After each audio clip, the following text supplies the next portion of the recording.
In Frank Miller's The Dark Knight Returns, Batman provides vigilante assistance to Gotham's overwhelmed police force. The Dark Knight Returns shows us the role of a vigilante is to empower and to inspire others to strive to be better. Batman was born as Bruce Wayne, heir to the Wayne fortune. His parents were killed in cold blood in front of him as a child. He became the Batman in order to embrace and to control the fear he felt the bats he had as a child. To this day, he remembers this fear and wishes to instill it onto the criminals of Gotham. In Miller's The Dark Knight Returns, Bruce Wayne is portrayed as an older man who gives up his secret identity after the death of his sidekick, Jason Todd. One of the main questions that Miller's tale asks is, why does the Dark Knight return? Throughout the graphic novel, many in the media try to explain this, but this is all white noise. Bruce chooses to come back because he realizes the change the presence of the Batman brings to Gotham. He needs to be the Batman in order to feel fulfilled. Batman is able to do what Bruce Wayne as a public figure cannot. What makes Batman a hero is both his equipment and his modus operandi. The gadgets Batman has, as well as his vehicles such as the Batmobile, bring legitimacy to Batman's work. However, Batman's mind is what truly makes him a hero. Batman is able to fight rationally and think ahead of the criminals he fights. While Batman fights the leader of the mutant gang for the second time, he plays to his advantage and fights smarter. What separates Batman from other heroes and makes him the ideal vigilante is that he is not blessed with powers, but he was a normal man who decided to try to make a difference. Although Batman will brutally harm his enemies, he refuses to kill. Batman does not kill because murder would put him on the same levels as the criminals he fights against, especially the ones who killed his parents. He knows as a vigilante he is setting an example for the public. When Batman recruits the Sons of Batman and other gang members at the end of the graphic novel, he snaps the gun in half in order to show that murder is not the answer. Batman's relationship with the police varies throughout the graphic novel. When Gordon is commissioner, he uses Batman to his advantage, which allows him to catch criminals in ways outside the law that police officers could not typically do. However, Commissioner Yindel treats Batman as a criminal.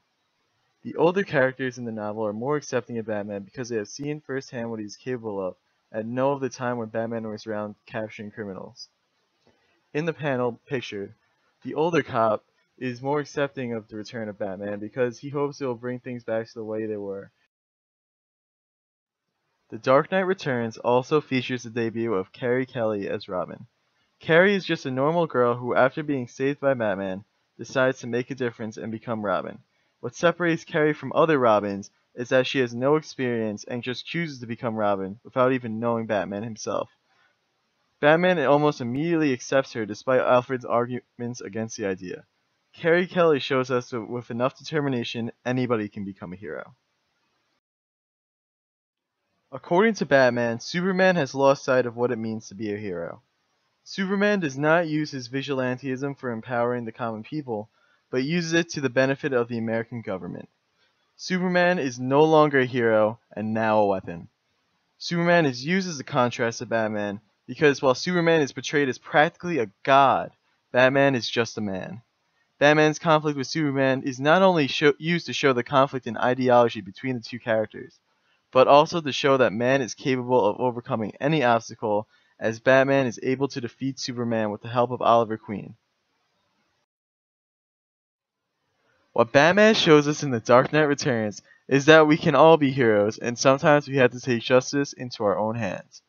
Batman chooses to be a hero because he knows Gotham is worth saving. In this quote from the movie The Dark Knight Rises, Batman says, "A hero can be anyone, even a man doing something as simple and reassuring as putting a coat around a little boy's shoulders, to let him know that the world hadn't ended."